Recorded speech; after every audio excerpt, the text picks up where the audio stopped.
Muthuselvam மந்திரமன் YouTube channel நேயர்கள் அனைவருக்கும் வணக்கம். வடகிழக்கு பருவமழை பார்ட் 1 அறிக்கையில சொல்லப்படாத தகவல்களை இந்த வீடியோவில் இரண்டாவது பாக வீடியோவாக இது நான் வெளியிடுகிறேன். வடகிழக்கு பருவமழை பொறுத்தவரையில் இந்த ஆண்டு முதல் கேள்வி நிறைய பேருக்கு கொஸ்டின்ஸ் லாஸ்ட் வீடியோல கேட்டிருந்தீங்க. அதுக்கான கொஸ்டின்ஸ்ல சில கொஸ்டின்ஸ்க்கு ஆன்சர் பண்றேன்.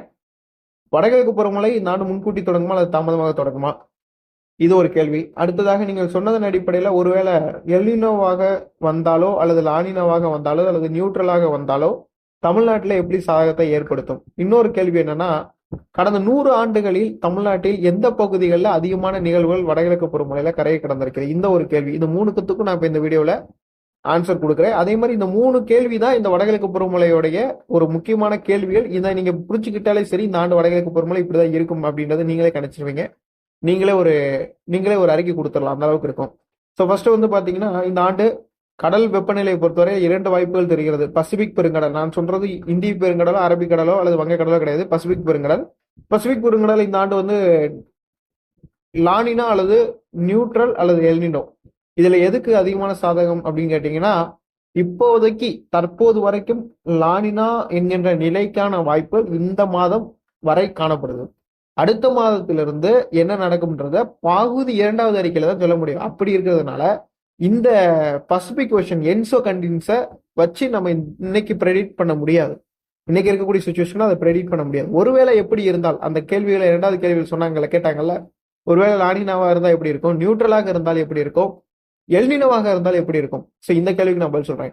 நம்ம கிட்ட ஒரு 100 ஆண்டுகள் டேட்டா இருக்கு. அதன் அடிப்படையில வச்சு நான் இந்த கேள்விக்கு நான் ஆன்சர் பண்றேன். பொதுவாக இங்கே வந்து நம்மளுக்கு ஐஓடி, இது இப்ப நான் சொல்றது இந்திய பெருங்கடலை நம்மளுக்கு நெகட்டிவ் ஐடியாக இருக்கும் பட்சத்தில், ஒருவேளை பசிபிக் பெருங்கடலில் லானினாவாக வரும்போது அது வருகின்ற லானினவா அல்லது முடிகின்ற லானினவா அல்லது வலுவான லானினவா, 3 லானினா கேட்டகரி இருக்கு. வருகின்ற லானினா தான் இந்த ஆண்டு, ஒருவேளை நீங்க சொல்ற கேள்விக்கு ஆன்சர் பண்றேன், ஒருவேளை இந்த ஆண்டு வருகின்ற லானினா, வந்து கொண்டிருக்கக்கூடிய லானினா வந்து விட்டது அப்படின்னா, இந்த ஆண்டு தமிழ்நாட்டில் பகுதி அளவில் மழை குறைந்து மிகப்பெரிய அளவுக்கு வறட்சிக்கு தள்ளப்படும். ஏன்னு கேட்டீங்கன்னா, லானினா வந்து வருகின்ற லானினா இங்க ஏற்கனவே வலுவான நெகட்டிவ் ஐஓடி. அப்போ வந்து வட இந்திய குளிரலை தாக்கம் மிக அதிகமாக இருக்கும். அக்டோபர்லயே மிக அதிகமாக, நவம்பர்லயே அதிகமாக வட இந்திய குளிரலை மாறுகளுக்கு முன்னாடியே குளிர்காலம் மாதிரி, என்னன்னா மழை பெய்யக்கூடிய காலகட்டங்கள குளிரலை அந்த மாதிரி ஆயிரும். அது வந்து லானினா பிளஸ் வந்து வலுவான நெகட்டிவ் ஐஓடி. இந்த வருஷம் 2025 பேட்டர்ன் அப்படி இருந்தால் இன்னொரு கேள்வி, நியூட்ரல் பிளஸ் நெகட்டிவ் ஐஓடியாக இருந்தால் எப்படி இருக்கும். நியூட்ரல் பிளஸ் நெகட்டிவ் ஐஓடி தமிழ்நாட்டுக்கு ரொம்ப அதிகப்படியான மழையை கொடுத்துரும், சாதகத்தை அதிகமாக கொடுத்துரும். ஏன்னு கேட்டீங்கன்னா, நியூட்ரலாக இருக்கும்போது 2 பக்கங்களுமே வலுவான நிலை, ஒண்ணு இந்த பக்கமும் வலுவான நிலை, இந்த பக்கமும் வலுவான நிலை. பசிபிக் ஓஷனும் வலுவான நிலையில இருக்கும், இங்க இந்தியன் ஓஷனும் வலுவான நிலையில இருக்கும். இது பேர் நியூட்ரல். அப்படி நியூட்ரலாக இருக்கும் பட்சத்துல நிகழ்வுகளும் வரும், வட இந்திய குளிரலை எதுவும் செய்யாது. அப்ப தமிழ்நாடு வழியாக நிகழ்வுகள் வந்து நல்ல மழை கொடுத்துட்டு அங்க சென்று விடும். ஸோ இது வந்து நல்ல வாய்ப்பு, நம்ம தமிழ்நாட்டுக்கு அருமையான வாய்ப்பு. எப்படின்னா, நியூட்ரல் பசிபிக் ஓஷன் பிளஸ் வந்து நம்மளுக்கு தமிழ்நாட்டில் இங்க வந்து நெகட்டிவ் ஐஓடி, வலுவான நெகட்டிவ் ஐஓடி, இந்தியன் ஓஷன்ல நெகட்டிவ் ஐஓடி இன்ட்டு நியூட்ரல், இப்ப பார்க்கும்போது ரொம்ப சூப்பரான ஒரு நிலை. அடுத்து வந்து இதே கேள்வியில எல்னினோவாக இருந்து நெகட்டிவ் ஐடியாக இருந்தால் சாதகப்படுத்துமா அப்படின்னு கேட்டீங்கன்னா, எல்னினோவாக இருந்து நெகட்டிவ் ஐடியாக இருந்தால் நம்மளுக்கு வந்து சாதகப்படுத்தும். எப்படின்னா, எல்னினோ வந்து என்ன பண்ணும் அப்படின்னா, வட இந்திய குளிரலையே குறைச்சிடும்.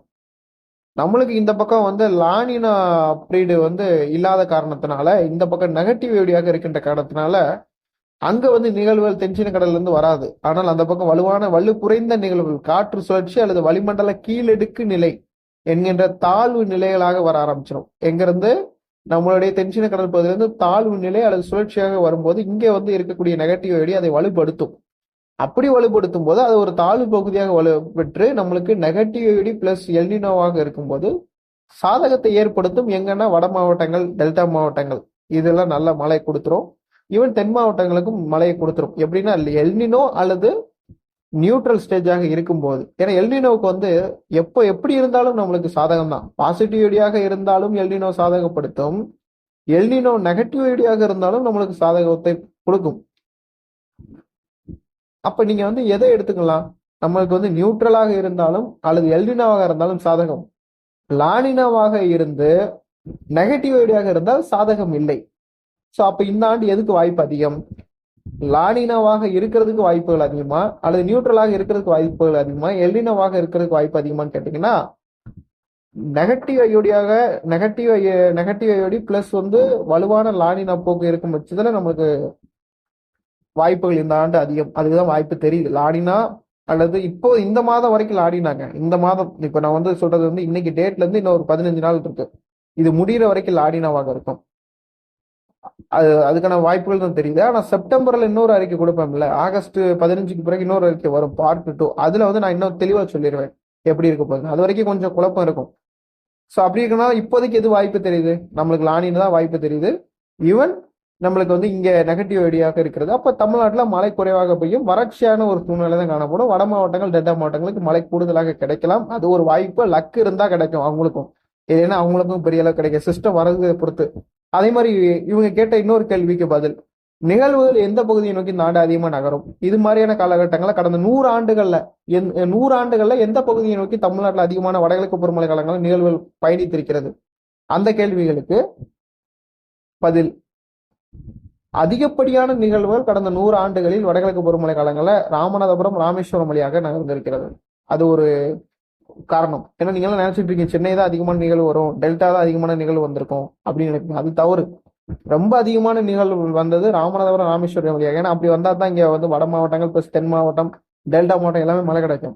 அப்படிதான் வந்திருக்குது. இந்த ஆண்டு அது மாதிரி வர்றதுக்கான வாய்ப்புகள் காணப்படுது. அதே மாதிரி வட மாவட்டங்கள், டெல்டா மாவட்டங்களுக்கு தான் இந்த ஆண்டு அதிகமான நிகழ்வு பயணிக்கும். இப்ப இருக்கக்கூடிய கண்டிஷன்ஸை பொறுத்து மட்டும் தான் நான் சொல்றேன். லாங் ரேஞ்ச் ப்ரெடிக்ஷன்ஸ்ல எப்படி இருக்கலாம்ன்றத இந்த பார்ட் 1 வீடியோவில், இது 2வது பாகமா இருக்கு. அடுத்து 3வது பாக வீடியோ இந்த மாத இறுதியில வரும். அதுல பாருங்க, இன்னும் தெளிவா சொல்லலாம். நன்றி, வணக்கம்.